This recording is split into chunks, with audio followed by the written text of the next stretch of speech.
Hello, guys. Hi.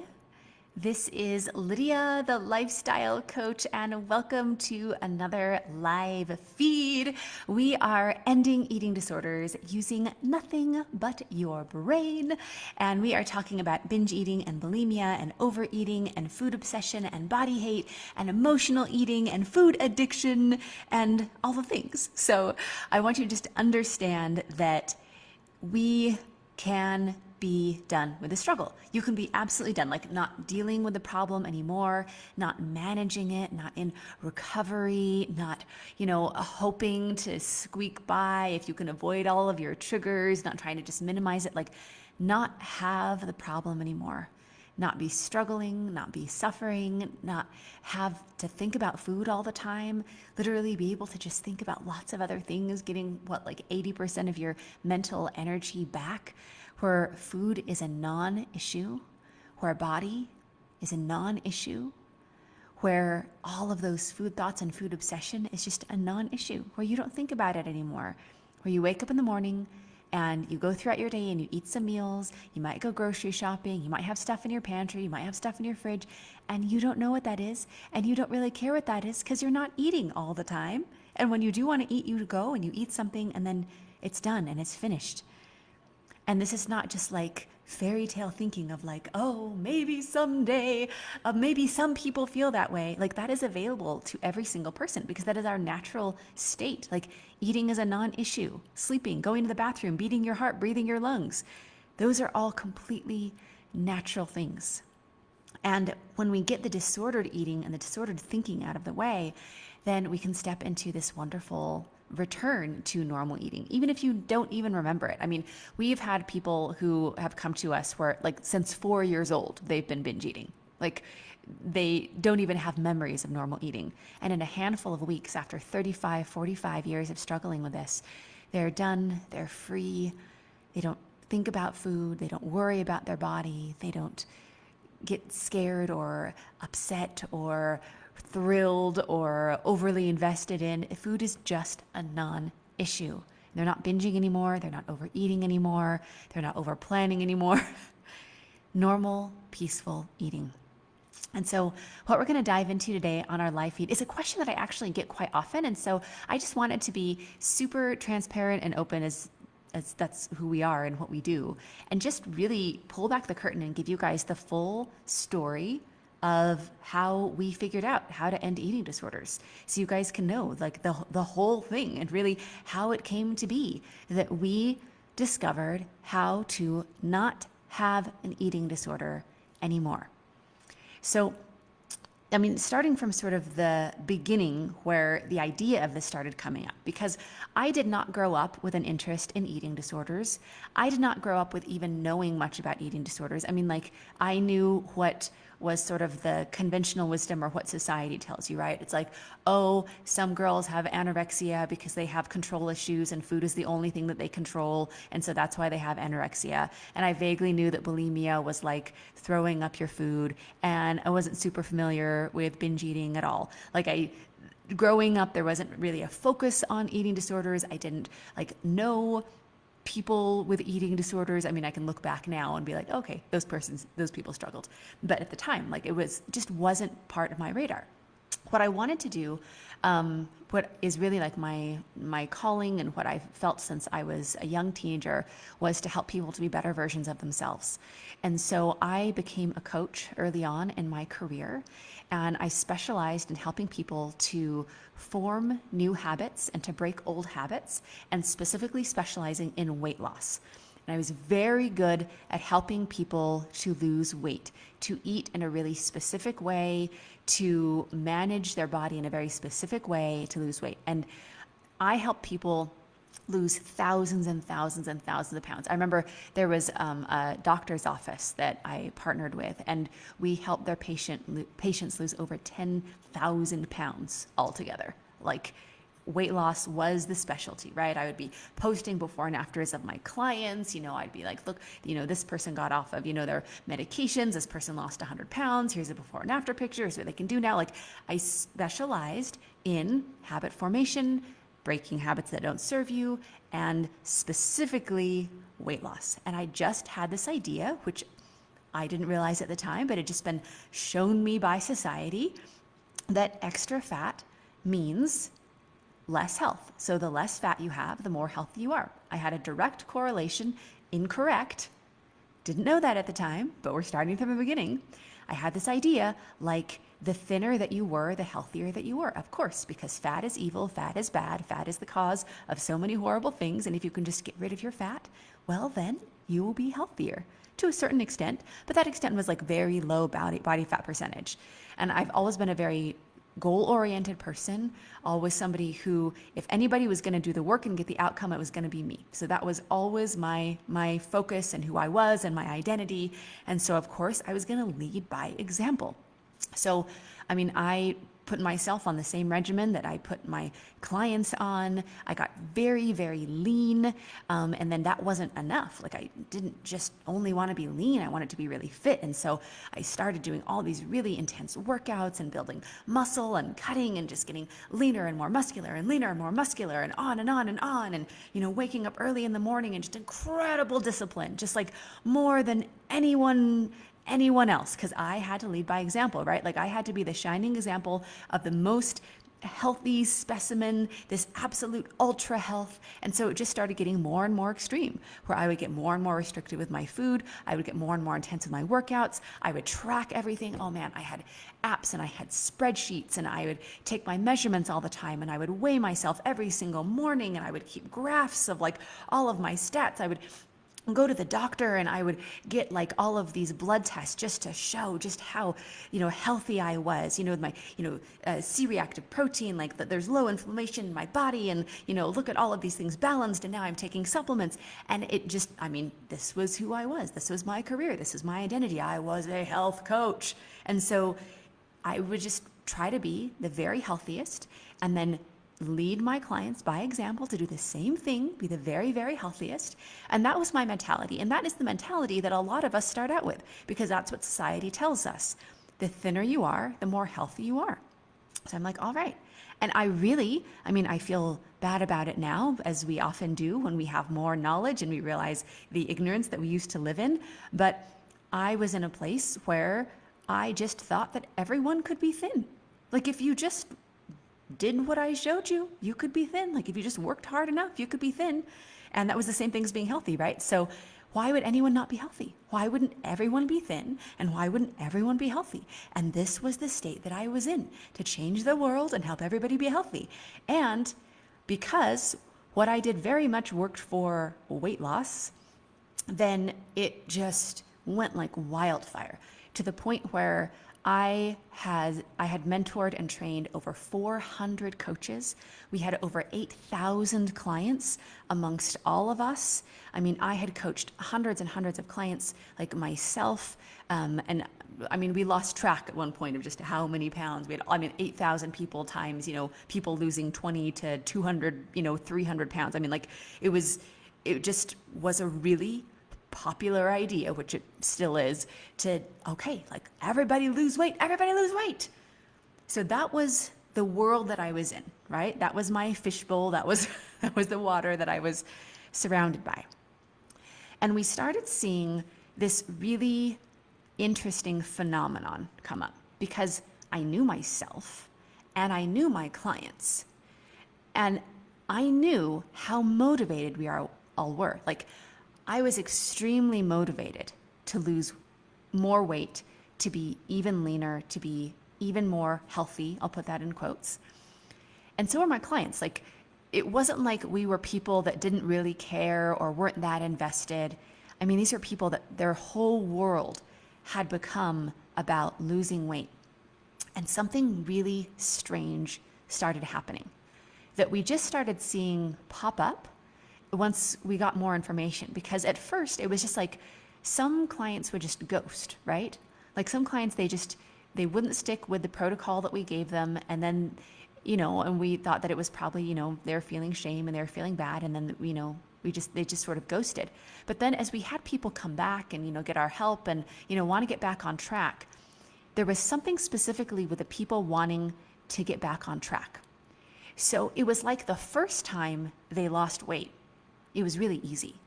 especially because what we were having them do was so extreme that they would lose weight rapidly, right? So, we're talking 10, 20 pounds a month, like rapid weight loss. And it was effortless and it was fun, and they were celebrating and taking before and after pictures. And then this phenomenon started popping up where when they would get between like 5 and 10 pounds of their goal weight, or when they would even reach their goal weight and then start like transitioning back into more of like a maintenance plan instead of like that weight loss focus, then they would just start what we would call at the time cheating, right? And very like out of control cheating. Like not like I don't care anymore, but like I had chocolate cake for the first time in 6 months, or even I had a piece of fruit. I had an orange for the first time in 6 months. And I just went crazy.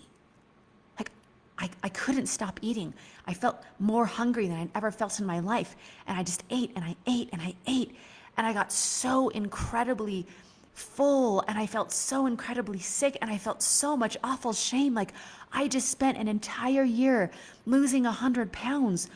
What on earth am I doing? And it felt so out of control, and I was hiding it. And then I was like, well, I've got to just make up for this, right? It's like I have done a whole year worth of work, and I've spent so much time and energy and money and just like invested so much in fixing this, like, and getting thin and getting the weight off. Like, what on earth am I doing? So instead of continuing with like their transition to maintenance plan, they would go back into weight loss phase, right? So it was like weight loss phase, and then out of control binging, and then weight loss phase, and then out of control binging. And it was like this back and forth.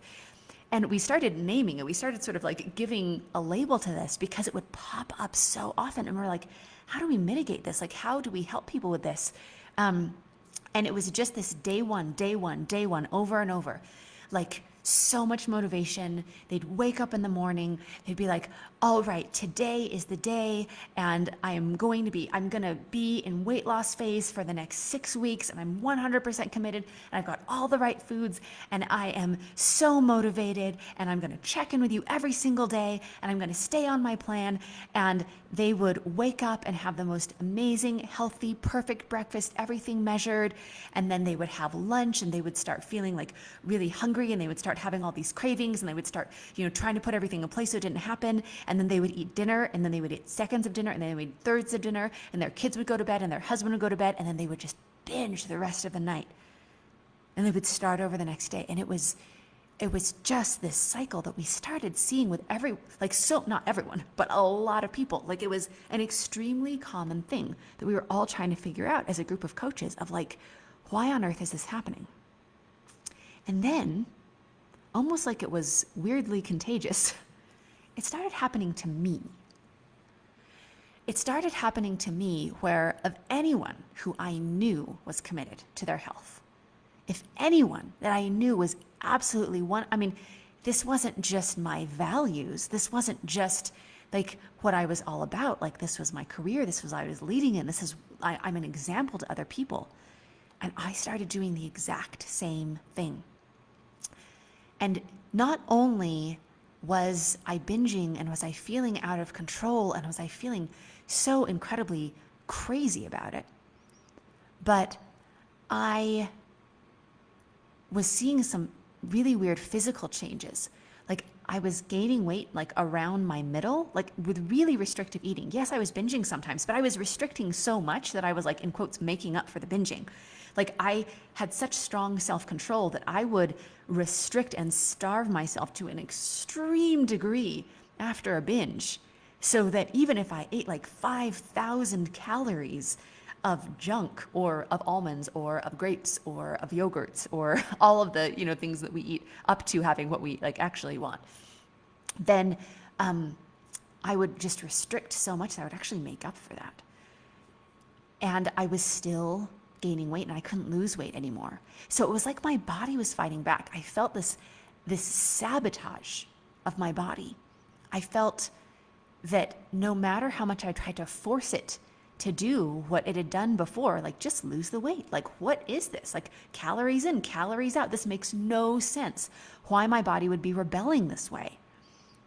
And it was like I was breaking down. Like my hair was falling out at one point. My nails were all brittle. Like my eyelashes were really short. It was like my body wasn't like producing what it needed to like make itself.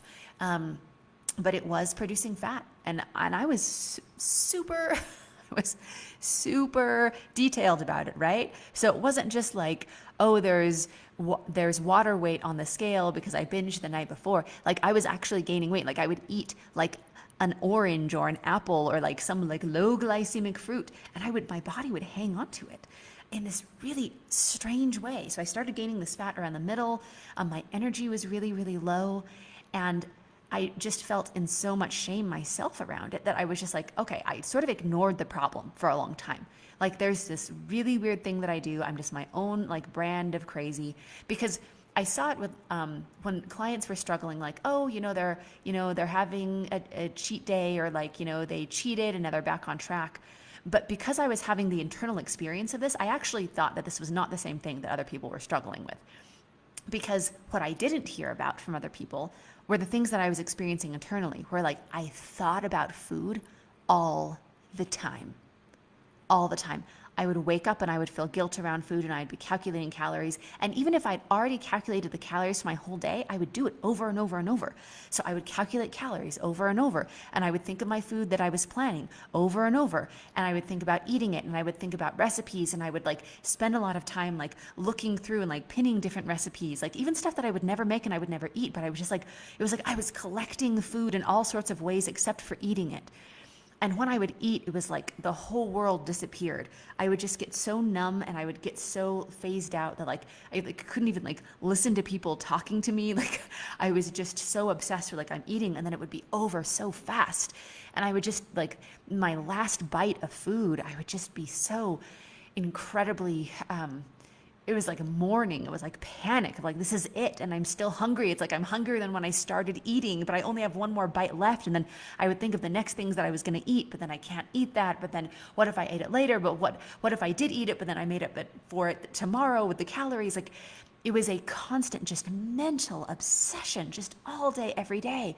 Like I would go to someone's, like a family member's house, and they would ask me to get something from the pantry. And it was like I had a photographic memory for food. Like I would know everything that was in their pantry, and I'd be like, oh, they have chocolate chips, and they have these cake mixes, and they have this, and then this bag is open, and that food is probably gonna go bad. And like, instead of being there with my family, I would like sit on the couch while everyone else was talking, and I would like be thinking about all of the food in their pantry and their fridge and their cupboards, and my food and my pantry and my fridge and my cupboards, and the food that we didn't have and the food that we did have and the food that was going to go bad, and let's not waste any of the food, and like the food in the kitchen, and like that's open and that's probably going to dry out. It was like I was this steward over all food, and I was just so uncomfortable in my body, incredibly uncomfortable. I remember sometimes I would have to like just excuse myself from being with people so I could just go and cry because I was so uncomfortable in my body. And it was just such a strange phenomenon. And so what happened next was I read a beautiful book by Brene Brown called The Gifts of Imperfection. Leaders are readers, right? So I've been reading from, like all throughout, my career and, the personal development. And that book was one that really rocked my world, because what happened in that book, how it transformed me, was that my tolerance for trying to look perfect or trying to be the perfect example and feeling out of integrity and out of alignment with that, my tolerance was just gone. Like, it became more important to me to be authentic and to be open than to be successful or to even like have a career. All those things were super important, trust you me. Like, they were extremely, extremely important. But I couldn't do it anymore. Like, I was this health coach that just felt so incredibly out of integrity. And like, I knew that other people were struggling with, like, oh, well, they're cheating and they can't get back on track. But I didn't think of it as the same thing at the time. And so what I did was there was a national call that I hosted with like health tips, and like people from all around the country and sometimes the world would be like tuning in, just tons and tons of people on. It was during the holiday season, and I couldn't do it anymore. So instead of like giving my health tips, I just came clean. And I, at the time, would have called it committing career suicide, where like, hey, I'm not who you think I am, and I'm sure you're all going to go away, and sorry. And because like this was how we supported our family, this was our livelihood, like this was what I had spent my whole career like perfecting, is helping people this way. And what happened was I came clean. I talked about what I was struggling with, that I didn't have an answer for, that I didn't know how to fix it, but I couldn't live with sort of that lie anymore. And I went and I curled up and I cried afterwards, and just sort of checked out for the rest of the day and didn't know what I was going to do for a career. And it was really sad. And then I still had this horrible problem that was ruining my life. And so the next morning, one of the biggest surprises of my life happened. Was I woke up and I saw hundreds of messages, like email and Facebook messages and texts for people who had my number, and like all with really a similar message of me too. Like the way you described that thing that's happening to you, like that your own personal brand of crazy, and you think about food all the time, and you're, eating out of control, and you have no idea why, and you try to get on track, and like it was what so many other people were struggling with. And it's like, wow, that was a complete surprise. And so we went to work in figuring out what this was. Now, even to this point, the word eating disorder was not on my brain at all, right? Like, that just wasn't in my consideration. I was just like, this really weird thing is happening, but I just hadn't put that language with it. And so I was like, okay, so now I had a mission. It wasn't just me. Like, it wasn't just me that I was really committed to fixing this for me, but there were so many people, like thousands of people struggling. And so we started putting groups together. I remember we put one group together, and in like 2 weeks, we had over 2,000 people in that group of just people who are struggling. Like, that was just how quickly it was all happening, with all of these people with this really weird struggle. And so we started defining it and seeing what was going on, and we started finding quickly what didn't work. So what didn't work was accountability. Accountability did not work. When there was pressure, and like, because people had tried that over and over, we're going to make an accountability group, and we're going to keep each other accountable, and we're going to talk about what motivates us, and you can call me out on it and ask me if I ate on my plan or not. Like, this sort of pressure and this accountability, we just saw never worked. Like, and people would get really extreme about it, like big declarations, like, I am a person of integrity, I can be faithful in my marriage, I should be able to be faithful with my food. Like, I can keep promises to everyone else, I keep promises to myself, I swear that I will like not cheat on this, I will be on my plan for like the next 8 weeks, 4 weeks, whatever it was. Like, people would get really, really extreme about it, and they would be meeting every day, they'd be texting each other, sometimes almost hourly, like, we will stay on track, and it just didn't work. Accountability, the pressure didn't work. What would happen is either people would lie and then admit to it later, because they just wanted so badly to like not have the shame of like looking and like just how it actually turned out, where they were, they made all these big declarations and they didn't do it. Or they would hide. Like, they just would check out and they would ghost because of the shame, because the shame will put you into that hiding, right? And so we found that accountability did not work. More rules and more strictness did not work. The day one, that didn't work either. And then just taking away all the rules didn't work, because people would be in a place of like, okay, well, the accountability and all the strictness doesn't work, so I'm just going to take all the rules away, and I'm not going to have any sort of guidelines, and that didn't work, so I'm just going to take all those away. And then people will just binge like crazy. They would just be eating everything, all the things they weren't having before, and they would just do that for a while and then get so terrified about the weight they were rapidly gaining that they would go back to the same pattern of day one, but then they'd be like a lot further behind, right? Because they'd gained all this weight. So we knew what didn't work, and we knew these people were like absolutely committed, and so was I. And so I started approaching it in all sorts of different ways, right? And again, we had really big sample sizes. We had a lot of people that were trying different things as well. So for myself, I'm in all the traditional methods, right? So the sort of the, you know, therapeutic therapy, like, you know, delving back into your past trauma and what are these triggers from, and, you know, tracking triggers and trying to have coping mechanisms, and, you know, surrendering my power, or, you know, just like all the things, right? All the different ways of eating, all the different ways of thinking. And what I found over and over and over, oh, and then there was like it's not about food, right? So like I tried all the things. And again, if anyone was going to make it work, it was going to be me. Like I would be like 100% compliant with these things, besides when I was like binging, right? Like I would do everything to an absolute T. I would track it. I would, you know, have other people doing it with me. Like it just didn't work. But what I found was that there was this very strong sort of line of thinking. So I started getting more language around it, right? Like, oh, I'm a food addict. Like that's what's happening. Like I feel absolutely addicted. I think about it all the time. Like I'll arrange my whole day to be able to get like my fix, like, you know, in quotes, what I need. I am a food addict, right? So then I went down the whole addiction rabbit hole, right? Of like, oh, I'm an addict and that's what I need to fix because I'm addicted to food. And then I finally was like, oh, okay, it's like, this is an eating disorder. Binge eating is a thing. Like that is exactly what I'm doing. I am binge eating. But no matter sort of what, over the years, right? Because it had been like years now. Over the years, as I had gone down every trail, what it all sort of ended in was there is a brokenness about you, right? Like you have this problem with food, you have an eating disorder, and that's just the way that it is. That's who you are. You need to manage it for the rest of your life. Here are 10,000 ways to manage it, but it doesn't go away. You don't fix it. Like this is your plight for the rest of your life. This is going to be your struggle for the rest of your life.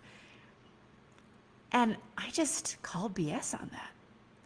Like for a while, I believed it and I tried it, but it just felt so incredibly, honestly, unfair. Like it didn't make sense. Like if I was addicted to something and I had done something to promote that, right? Like if I was addicted to heroin, I would be like, well, bugs on me for doing heroin. I probably shouldn't have done heroin for the first time. Like, all right, I'll take ownership for that. I'm a heroin addict, but it was my fault. I did heroin. Like, I had to eat. I had to eat. There was no way that I could be sober or abstain. Yeah, like there's like this idea of like, okay, well, there are certain things you abstain from, right? Like no white flour and no sugar and all of that. We proved that didn't work very early on. You know, it can like sort of keep you in a box for a little while, but you're still just like crazy obsessed inside. But I had to eat. Like if food was the thing that I was addicted to and I had to have it multiple times a day, like that just sounded horrible and so awful and so unfair, and that I didn't do anything to make it happen. And yes, sure, I have trauma in my background. Yes, sure. Like I've had hard things happen in life, like a lot of people have. But why is it? Like these were all like, this is the data that I was going through, right? Like not only just my own thinking, but then also just, you know, like trying different methods with all sorts of different people. Why is it that the same things that have happened to me, right? Like I have this trauma in my background, and what now? It made me crazy and addicted to food because I'm trying to fill some void that from my hurt in my past. Well, here's this other person that had even worse trauma. They're not addicted to food. They're not addicted to food. Why are they not addicted to food? And I suddenly am addicted to food. Why am I addicted to food now? And I wasn't addicted to food before. Why is that? And so we just found out that like didn't work. And that thought just kept on coming back to me, right? Like, I'm like, okay, we've proven what doesn't work.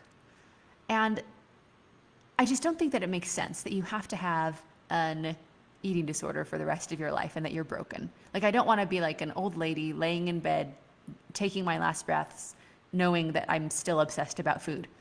That just sounds horrible to me. So I'm like, there's got to be another way. But it just wasn't out there. Like, if there was something out there that would have like fix this, then I would have done that. Like I was really thorough in my search, and so was like everyone else, right? Like we have, thousands of people that we're working with, and they've all done lots of different things, right? So some people had eating disorders before they even came to us for weight loss. Some people, they tried all sorts of different things, inpatient, outpatient, 25 years of therapy, like all sorts of things. And none of it had like fixed the problem. So the next piece here is that, and I don't even know how I ran across it.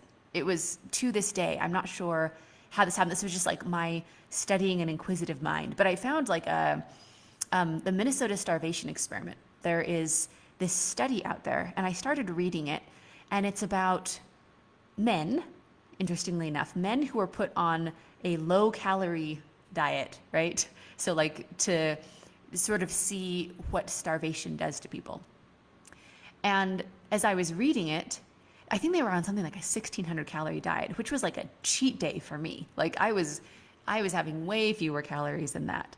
And these were also, so men and women have a little bit different like metabolic, relationship with hunger and starvation and all of that. So even though it wasn't a really extreme example, they were describing it about, okay, these are the symptoms of starvation. These people were just thinking about food all of the time, and it was really affecting them emotionally. And this is how it was affecting them emotionally. And when they would eat, they would just eat a ton, and they were, it's like they couldn't be full, and they would just be so hungry and they couldn't be satisfied. And they were describing the symptoms and the experience of starvation. And I remember thinking to myself, why do I feel that way? Why am I acting like I'm starving? I'm not starving. I eat every single day. Look at this incredibly balanced food that I eat. I'm getting all of my nutrition. If I wasn't eating enough, I would lose weight if I was starving, but I'm not losing weight. I'm just acting like I'm starving, but I'm not starving. And what was really interesting is that in that moment, I related so much with everything that they were saying in this article. And even though I didn't think that I was starving, I started thinking, well, maybe I am. Maybe instead of being broken, maybe my body is reacting in the exact way that a body naturally reacts when it's starving. Isn't that interesting? So the pieces started coming together from there. So what I tried, and remember we tried lots of things, gathered lots of data, see what works, see what doesn't work. Nothing had fixed the problem yet, but we'd found out what didn't work. I decided to put a couple of variables together. Number one, instead of treating it like my body was doing something really unnatural that I had to fight, and it was my nemesis, and I had to like sort of bring my body into control, I started treating it like my body was just doing what it does when it feels like it's starving. For some reason, my body thinks that it's starving and it's acting that way. Okay, cool. So instead of going against it, I started going with it, of like, okay, my body is acting like it's starving. And then instead of trying to manipulate or control what I was doing, or like tracking my triggers or controlling my food, I started thinking, if my body is in this idea that it's starving, and that pattern comes from thoughts, I wonder if we treated this like a habit. And I had for years become an expert on habits, habit formation, habit breaking. I'm like, what if we backed up and instead of trying to manipulate the outside world, we treated it like a habit, but a habit of thought?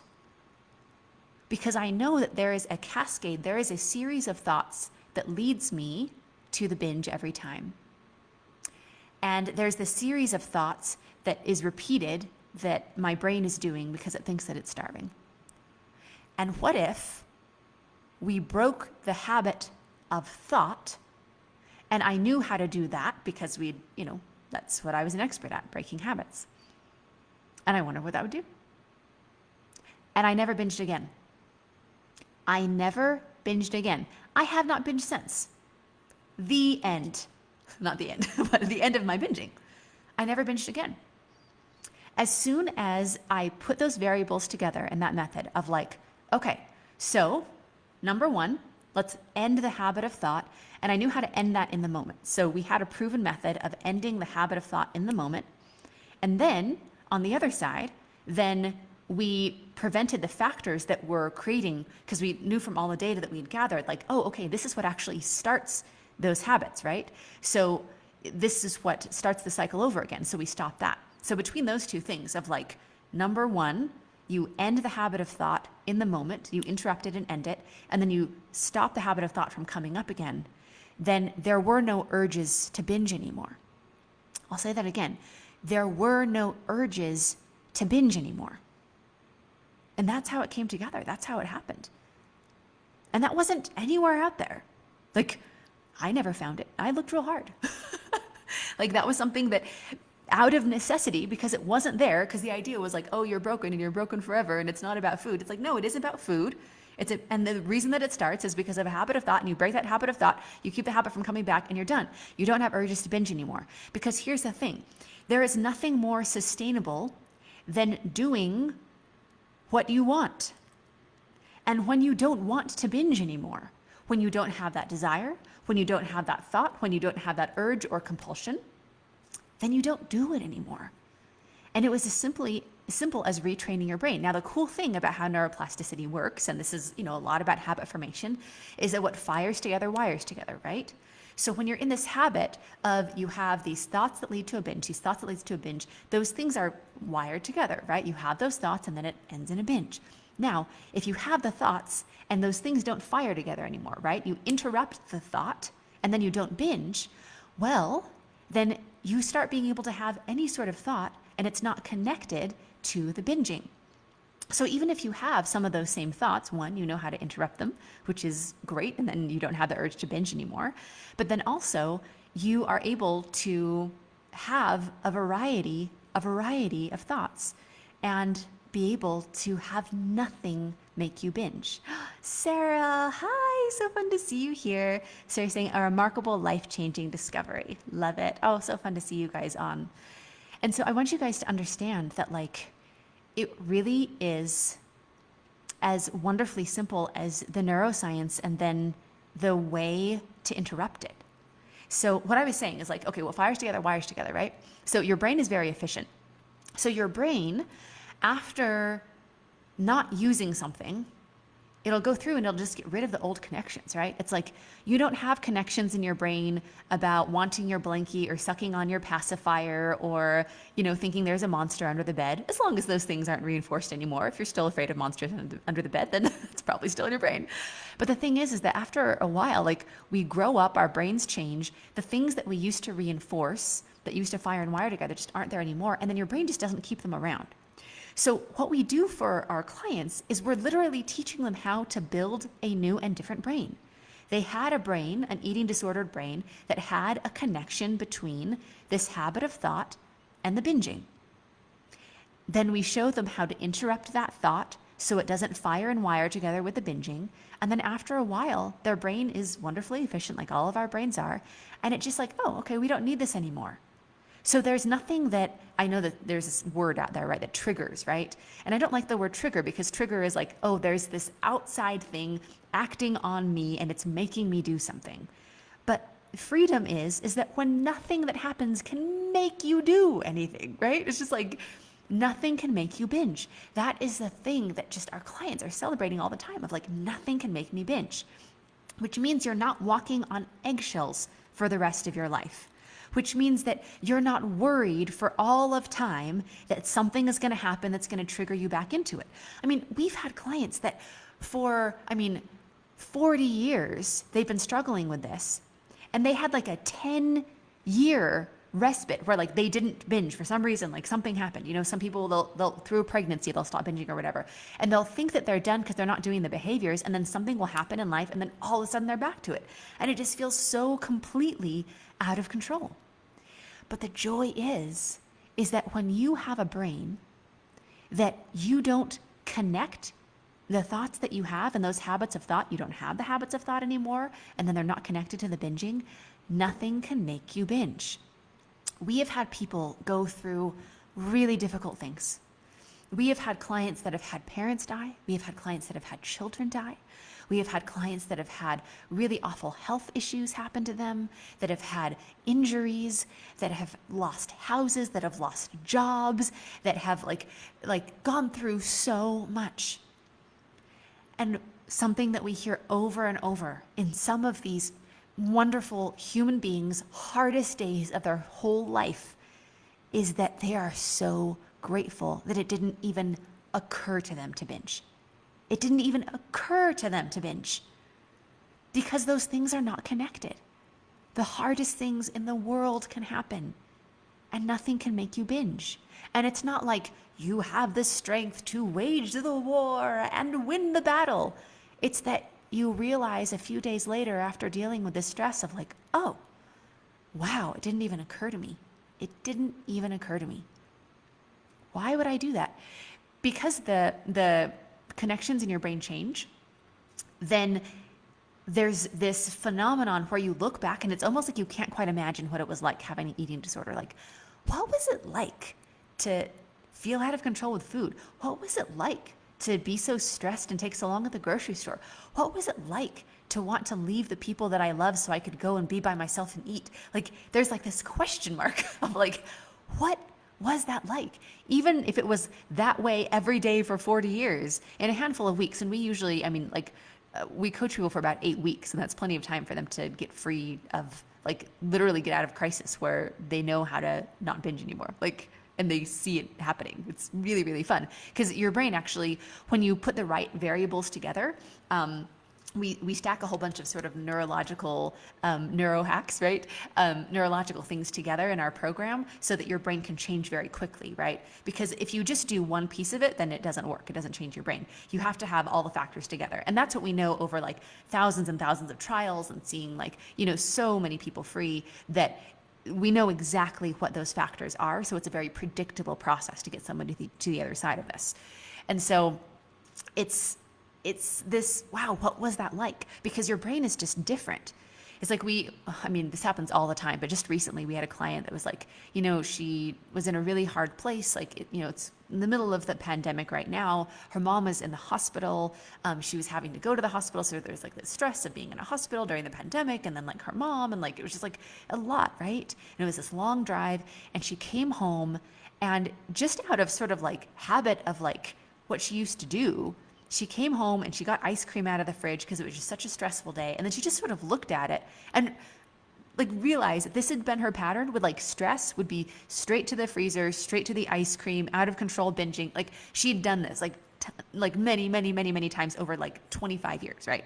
So she goes into the freezer and she gets the ice cream and she pulls it out just sort of like out of habit. And then she looks at it and she's like, why would I eat this?